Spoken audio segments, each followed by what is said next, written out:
Welcome to IBN News. I'm Charity Heimerman. What if you had a baby that was only 1 year, not yet turned 2, when you had another baby? Your 1-year-old child could not talk, being 1-year-old, but in play the father asks the 1-year-old child a question, and the child responds in clear, understandable words. What would you think of this miracle? Tonight we begin our series on the naming of the two witnesses, two brothers from the same womb spoken of in prophecy as reestablishing the house of Yahweh and bringing Yahweh's laws to all the earth in the end times. We'll learn from a group of women who met with Luetta, the witness Jacob's wife, in the summer of 1998 and hear the details that she carried with her about the fulfillment of the prophecies concerning the naming of the two witnesses.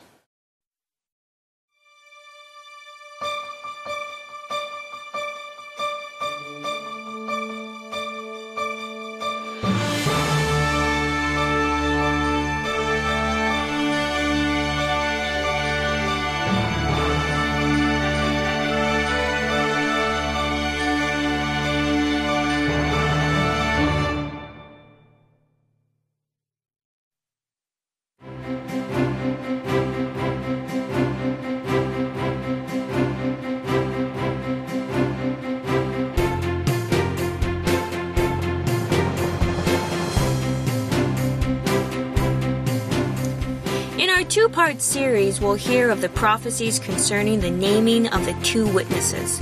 Then we'll sit down for a one-on-one with the women who met with Luetta, Jacob's wife, in the summer of 1998.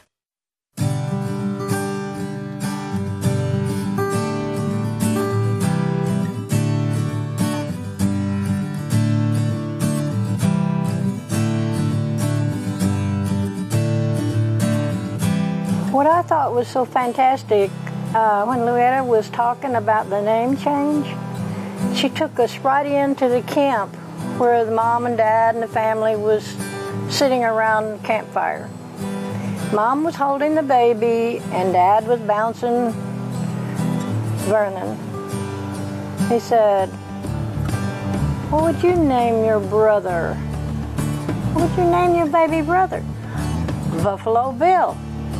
His dad had him on his knee, as Loretta was telling us, and he was bouncing him up and down, and he said, "What will you name the baby?" And out of the blue, it was so clear in all their hearing. Everybody was there, and they heard him say, "Buffalo Bill." His dad was bouncing him on his knee, and he asked the baby, which is 1 year old, "Well, what would you name your brother?" And Luetta just was telling the story just like that. And he said, "Buffalo Bill." So it was really kind of, what would you call it? The baby just spoke like an adult when they don't even speak at all, really. At that age, they don't even know, what anything was about at that time.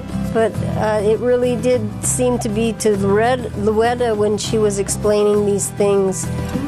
It was a miracle that his brother spoke that and gave him this name, and his mother and father stuck to it and gave it to him, and that was his name right from there at that point. It was interesting because he actually told us all to be quiet. Because that was interesting because he wanted to know. It's not like he was, it's like he wanted to know exactly word for word what took place, what was she told, what did she remember of him telling about the story. And it was very animate that the child said Buffalo Bill. It wasn't Buffalo Bee. It wasn't no sounding like Buffalo Bill. It was plain as day, Buffalo Bill. And then that was it. Everybody was in shock because the child had never spoken a sentence before that, and for a long time afterwards. He said, "Buffalo Bill?" So that's what the baby carried all those years until he decided to change it for the work of Yahweh. He was saying, did you ever get the letter? And he said, well, what are you talking about? What letter? And he goes, well, the letter that, because when we heard about you wanting to change your name, we were really well, I know Jacob was rather upset because he said, don't you remember the story about, your younger brother naming you? I noticed that she was very vivid in how she explained it with what her husband said to her, and why he wrote that letter to him, to Pastor, was because he wanted him to understand the importance of how he was named, that it wasn't just some, we'll just name him Buffalo Bill, but the fact that he was named by his brother, who hadn't even spoken one word, not Dada, not Mama, but then he says, when asked the question, what should we name your brother? Buffalo Bill. So Loretta explained to him about the name change, his name change. And he said, did you remember that you were named by your 1-year-old brother? And to them, the whole family was worried about it, why he changed his name into Israel at that time. And he said, just remember, your name was given to you by your baby brother, less than 2 year old, a year old. And it didn't, the way Pastor was talking with Loretta was, it didn't down on him.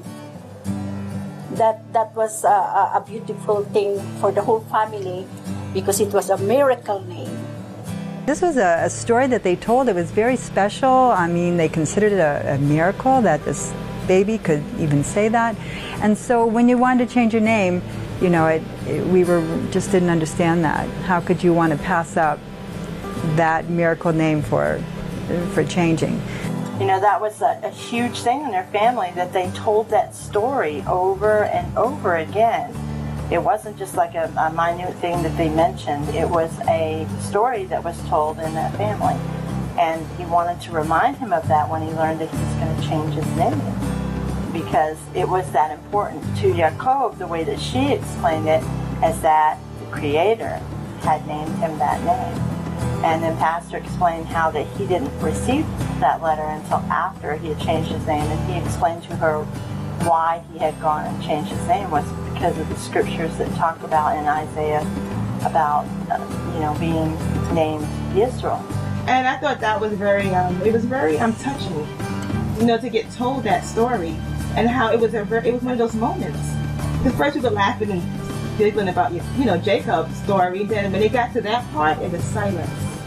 And it was so it was an intense moment, but like I said before, it was like a casual day, not knowing that was actually a special day marked in history. The parents knew it was a miracle for the 1-year-old brother who could not even talk, much less understand the question, what would you name your brother, when he did not even understand the word name. Yet the words came from his mouth loud and clear for the parents, as well as J.G. Hawkins, who was 10 years old at that time. This account was the talk of the family, passed on through the years. It was the miracle of that generation. It's clear that this was led totally by Yahweh. It was nothing short of a miracle.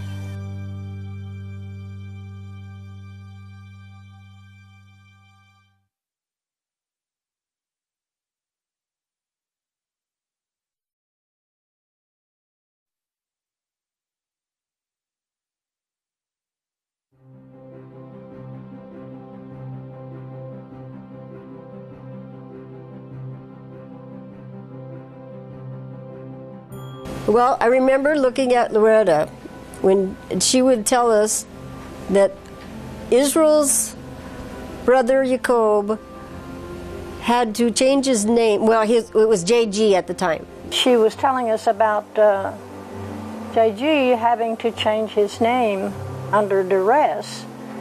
And the way she told that story, you could almost feel the frustration in her voice that the family was going through. And she said that they had booked through a travel agency this trip to Israel, but they wanted it to be, extra special and like a memory.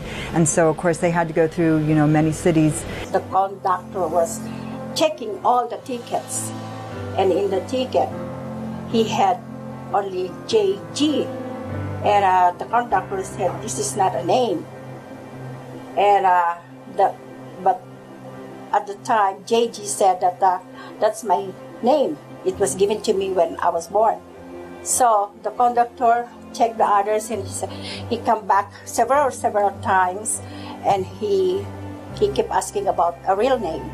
The name JG, and he said, well, what does that JG stand for? And he said, well, that's just what it is. It's JG. That's what my parents gave me. And he said, nah, you got to have a name. You know, I can't let you go without a name. And he came back several times, and the last time he said, I'm going to come back, and if you don't have a name for me, I'm throwing you and your family off the train. How devastating that must have been, that somebody's threatening to throw you off the train, your whole family, and just leave you there in Germany.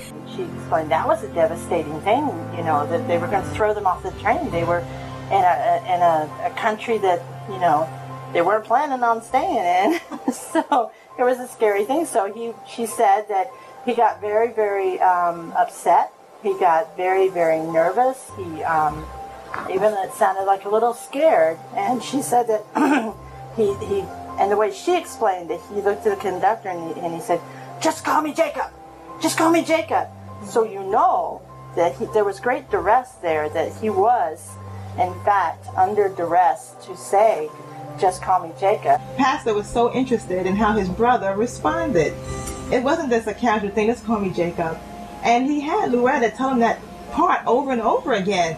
How he said his name is JG, and it wasn't accepted. And he was getting upset to the point, I remember she said they was going to take their luggage off the train. And it was at that last minute that he said it, just call me Jacob. So those are amazing stories that she told that day that we were there to witness to. If that wasn't duress, it had to be, just call me Jacob. So, but you could feel the frustration going out from her body that they were feeling on that trip. Well, they're going to get kicked off the train. But it was wonderful that everything occurred like it did, and it had to have been Yahweh that put the words in his mouth. In our next segment, we'll look at the close-knit relationship that the two brothers shared and hear detailed accounts from the women who met with the witness Jacob's wife, Luetta. For more information involving these prophecies of the two witnesses, please call the House of Yahweh at 1-800-613-9494 or visit their website at yahweh.com and request your free Two Witnesses packet.